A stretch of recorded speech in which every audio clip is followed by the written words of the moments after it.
आप लोग जानते हैं केंद्रीय विद्यालय संगठन की तरफ से 13,400 पदों पर भर्तियां आई हुई हैं।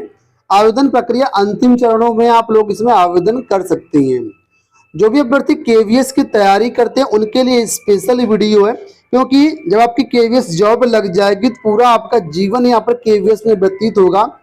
तो जॉब करने से पहले आपके माइंड में सारी चीजें पहले से होनी चाहिए कि आखिर जॉब करने के बाद क्या क्या सहूलियत आपको वहां पर मिलेगी, क्या क्या चीजें नहीं मिलेंगी। यानी मेंटली पहले से आपको प्रिपेयर रहना चाहिए। तो इस वीडियो को पूरा देखिएगा, साथ में वीडियो को लाइक और शेयर भी कर दीजिएगा।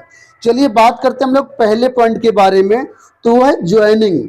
जब आप केवीएस में सेलेक्ट हो जाते हैं तो सबसे पहला जो मुद्दा है, पहली बात है, वो ज्वाइनिंग से शुरू हो जाती है। तो यहाँ पर बहुत से ऐसे अभ्यर्थी हैं जो ये चाहते हैं कि उनकी ज्वाइनिंग जो है उनके होम स्टेट में या होम डिस्ट्रिक्ट में मिल जाए। तो इस बात को पहले से आपको माइंड में रखना पड़ेगा कि बहुत ही रेयर चांस होते हैं कि पहले यानी ज्वाइनिंग के समय आपको होम स्टेट भी मिल जाए। ज्यादातर केसेस में होता है कि आपको आउट ऑफ स्टेट ही दिया जाता है। ठीक है, जैसे कि आप अगर उत्तर प्रदेश से हैं तो आपको महाराष्ट्र भी भेजा जा सकता है, आसाम भी भेजा जा सकता है, यानी ऑल ओवर इंडिया कहीं पर भी आपको भेजा जा सकता है। फर्स्ट ज्वाइनिंग आपकी या फर्स्ट पोस्टिंग जो है आपकी होम स्टेट में मिलने के बहुत ही कम चांसेज होते हैं। ठीक है, तो इस बात को लेकर के पहले से प्रिपेयर रहिएगा। इसके साथ ही केवीएस में दो तरीके के विद्यालय हैं, या कहें कि इनके विद्यालयों को दो भागों में बांटा गया है। एक है नॉर्मल स्टेशन और दूसरा है हार्ड स्टेशन। अब इसमें डिफरेंस क्या है? तो यहाँ पर देखिए, नॉर्मल का मतलब तो आप समझ ही गए होंगे कि जहां पर सारी फैसिलिटीज सुविधाएं सब कुछ नॉर्मल है, क्लाइमेट वगैरह भी ठीक है, कोई दिक्कत नहीं है, ये आपका नॉर्मल स्टेशन में आएगा। लेकिन हार्ड स्टेशन उनको बोलते हैं जहां पर क्लाइमेट चेंज हो सकता है ना, वहां पर हिल स्टेशन हो सकते हैं, वहां पर जो एक अच्छी फैसिलिटीज है रहने की या और बहुत सारी जो चीजें होती हैं वो ना मिल पाए, तो उनको हार्ड स्टेशन में कैटेगराइज किया गया है। अभी मैं आपको एक लिस्ट दिखाता हूं जहां से आप लोग देख पाएंगे कौन कौन से केंद्रीय विद्यालय हार्ड स्टेशन के अंतर्गत रखे गए हैं। तो यहाँ पर आप लोग नोटिस देख पा रहे होंगे जो कि 5 नवंबर 2020 को जारी की गई थी, और यहाँ पर बताया था कठिन स्थानों पर स्थित केंद्रीय विद्यालयों की संशोधित सूची। यानी ये सूची जो है रिवाइज होती रहती है। तो वर्तमान में 2020 के अनुसार जो सूची जारी की गई थी, करीब 153 केंद्रीय विद्यालय ऐसे हैं जो कि हार्ड स्टेशन के अंतर्गत रखे गए हैं। यहाँ पर आप लोग देख सकते हैं details of Kendriya Vidyalaya declared as a hard station. तो यहाँ पर देखिए स्टेट वाइज और रीजनल ऑफिस वाइज पूरी लिस्ट दी गई है कि कौन कौन से केंद्रीय विद्यालय हैं जो हार्ड स्टेशन के अंतर्गत आते हैं। और आपको बता दें कि आपके जीवन में कभी ना कभी आपको हार्ड स्टेशन में नौकरी करनी ही पड़ेगी, जॉब करनी ही पड़ेगी। ऐसा यहाँ पर रूल है कि आपको जीवन में कम से कम एक हार्ड स्टेशन में जॉब करनी ही पड़ेगी। मिनिमम कुछ भी हो सकते हैं, लेकिन अधिकतम यहाँ पर 5 साल की जॉब आपको करनी ही पड़ेगी, 5 इयर्स की। तो आपके लिए जानना जरूरी है, पहले से आपको यहाँ पर प्रिपेयर रहना पड़ेगा। जैसे ये हिल स्टेशन हो सकते हैं, जैसे नॉर्थ ईस्ट का आप लोग एरिया देख सकते हैं कि वहां पर थोड़ा सा कैसा एरिया है ना, एक तरीके से रूरल एरिया भी हो सकते हैं, काफी सारी दिक्कतें भी हो सकती है यहाँ पर। हालांकि केंद्रीय विद्यालय संगठन की तरफ से आपको सहूलियतें प्रोवाइड की जाती है, लेकिन फिर भी क्लाइमेट वगैरह अन्य सब चीजों को देखते हुए यहाँ पर हार्ड स्टेशन ये डिक्लेयर किए गए हैं। तो 153 विद्यालयों की पूरी सूची है, ये हमारे टेलीग्राम पर आपको मिल जाएगी, वहां से चाहें तो चेकआउट कर सकते हैं या फिर ऑफिशियल वेबसाइट से डाउनलोड भी कर सकते हैं। और ये लिस्ट रिवाइज होती रहती है। चलिए बात करते हैं हम लोग अगले पॉइंट की। उससे पहले जो भी अभ्यर्थी केवीएस पीआरटी की तैयारी करते हैं उनके लिए महत्वपूर्ण सूचना। आज इस वीडियो में हम लोग बात करने वाले हैं केवीएस पीआरटी 2023 एग्जाम के लिए बेस्ट बुक के बारे में, जो कि चक्षु पब्लिकेशन द्वारा जारी की गई है। ये एक स्टडी गाइड बुक है। केवीएस 2023 का जो भी लेटेस्ट पाठ्यक्रम है उस पाठ्यक्रम के अनुसार ये पुस्तक यहाँ पर लॉन्च की गई है। 2000 से ज्यादा वैकल्पिक प्रश्न इसमें आपको मिल जाएंगे। 100% न्यू सिलेबस पर आधारित ये पुस्तक है। इसमें सभी चैप्टर्स के टॉपिक्स को पॉइंट वाइज और डिटेल से बारीकी से समझाया गया। चैप्टर के अंत में इंपॉर्टेंट क्वेश्चंस भी दिए गए, उनकी व्याख्या भी दी गई है। केवीएस पीआरटी के अलावा भी इनके अलग अलग एग्जाम की बहुत सारी बुक्स आती हैं। ये सभी बुक्स आपको ऑनलाइन साइट अमेजन, फ्लिपकार्ट या नजदीकी बुक स्टॉल पर आपको मिल जाएंगी। ऑनलाइन बाई करने के लिंक वीडियो के डिस्क्रिप्शन बॉक्स में दिए गए, एक बार चेकआउट जरूर करें। अब वीडियो में बढ़ते हैं हम लोग आगे। तो जब आपकी केवीएस में जॉब लग जाएगी तो बहुत सारे अभ्यर्थियों के मन में यह प्रश्न रहता है कि यहाँ पर मैं रहने के लिए क्वार्टर मिलेगा या नहीं मिलेगा, रेजिडेंस मिलेगा या नहीं मिलेगा, हमें रूम लेना पड़ेगा या बाय डिफॉल्ट जो केवीएस की तरफ से मिलेगा। तो आपको बता दें कि वैसे सहूलियत ये रहती है कि आपको क्वार्टर मिलता है, लेकिन कई बार ऐसा भी हो जाता है कि वर्तमान में वहां पर कोई क्वार्टर ना अवेलेबल हो, तो आपको जो सिविलियन जहां रहते हैं वहां पर आपको रूम लेकर के भी रहना पड़ सकता है। ठीक है, तो इसके लिए भी प्रिपेयर रहें। लेकिन जैसे वहां पर क्वार्टर वगैरह खाली हो जाते हैं तो आप शिफ्ट कर सकते हैं अपने क्वार्टर में, जो कि केवीएस की तरफ से प्रोवाइड किया जाता है।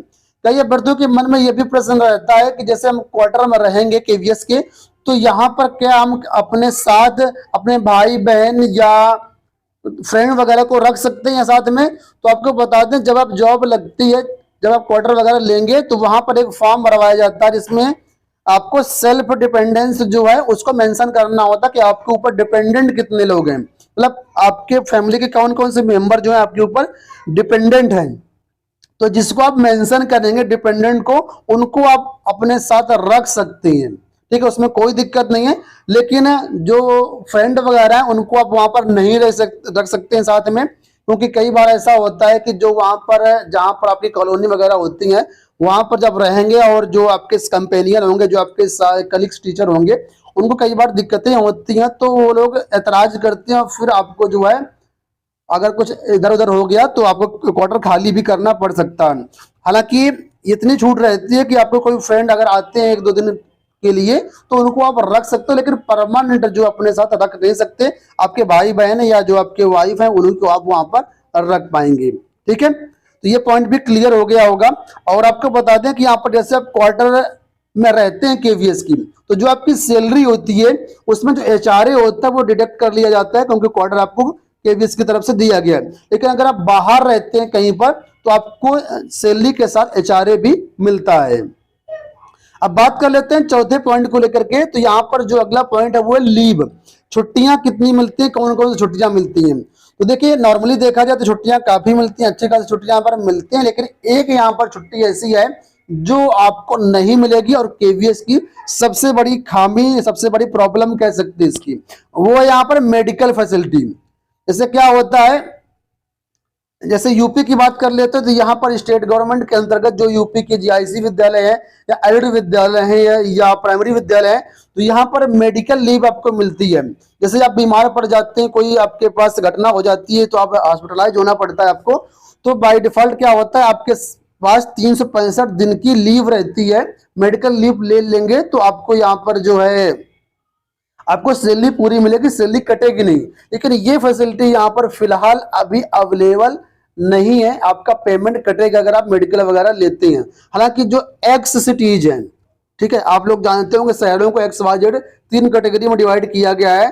तो एक्स सिटीज जो है, जैसे कि दिल्ली हो गया, कोलकाता होगा, यहाँ पर ये फैसिलिटी कुछ में कार्ड वगैरह बन जाता है, तो वहां पर आपको हॉस्पिटल का जो होता है एक्सपेंसेस वगैरह वो यहाँ पर मिलता है। लेकिन वाई जेड शहरों में फैसिलिटी यहाँ पर फिलहाल नहीं है। हालांकि यहाँ पर कोर्ट केस वगैरह चल रहे हैं, हो सकता है भविष्य में चीजें आपके ऊपर लागू भी हो जाए, आपको मिलने लगे।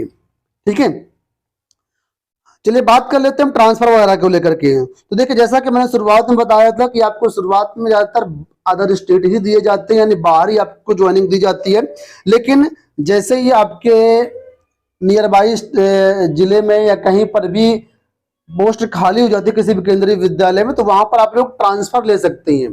ठीक है, लेकिन ये ट्रांसफर आई थिंक 2 या 3 साल बाद ही होती है। 2 या 3 साल बाद आप वहां पर ट्रांसफर के लिए अप्लाई करेंगे, तो अगर वहां पर वैकेंसी खाली होगी तो आपको ट्रांसफर मिल जाएगा। आप अपने स्टेट भी आ सकते हैं, अपने शहर भी आ सकते हैं। लेकिन यहाँ पर एक चीज ये भी है कि किसी भी विद्यालय में आप 5 साल से ज्यादा जो है जॉब नहीं कर सकते हैं। मैक्सिमम 5 साल ही जॉब कर पाएंगे, और जैसे 5 साल जॉब हो जाएगा आपका, तो यहाँ से आपको ट्रांसफर कर दिया जाएगा किसी दूसरे विद्यालय में। तो ये चीजें यहाँ पर होती हैं, तो इन सब चीजों को पहले से प्रिपेयर रखिएगा। ठीक है, और लास्ट में बात कर लेते हैं सैलरी वगैरह को लेकर के। सैलरी यहाँ पर कितनी मिलती है? देखिए, सैलरी वगैरह की बात करें तो सैलरी ठीक ठाक मिलती है।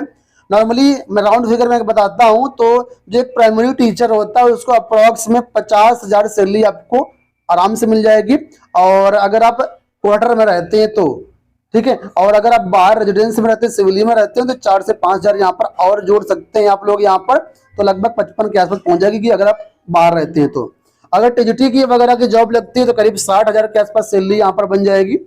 और अगर पीजीटी में आपका सिलेक्शन होता है तो मान लीजिए 65 से 67,000 के आसपास सैलरी बन जाएगी। लेकिन ये सैलरी जो है आप लोग जानते हैं इसमें डीए वगैरह होते हैं, चार्जे वगैरह चेंजेस होते रहते हैं, तो ये सैलरी आपकी बढ़ती रहेगी। ठीक है, तो सैलरी ना के टेंशन ना लीजिए, सैलरी काफी अच्छी खासी मिलती है। अगर आप कहेंगे तो सैलरी का मैं एक सेपरेट वीडियो बना दूंगा जिसमें मैं आपको सारी चीजें बिल्कुल बारीकी से समझा दूंगा। तो उम्मीद करता हूं ये वीडियो आपको पसंद आया होगा, सारे पॉइंट यहाँ पर क्लियर हुए होंगे। आपको बताना चाहेंगे अगर आप ऑनलाइन टेस्ट सीरीज प्राप्त करना चाहते हैं, अच्छी तैयारी करना चाहते हैं तो केवीएस, पीआरटी, टीजीटी, पीजीटी इन सभी की ऑनलाइन टेस्ट सीरीज हमारे यहाँ अवेलेबल है। इसमें आपको previous year paper, chapter wise test, full length mock test, ये सारा कुछ अवेलेबल है। करीब 1600 से ज्यादा टेस्ट यहाँ पर टीजीटी, पीजीटी में अवेलेबल है, 200 टेस्ट यहाँ पर पीआरटी में अवेलेबल है। इनको आप लोग चेकआउट कर सकते हैं, लिंक वीडियो के डिस्क्रिप्शन बॉक्स में दिया गया, उस ऐप को डाउनलोड करके चेकआउट कर सकती हैं। इस वीडियो में इतना ही, धन्यवाद।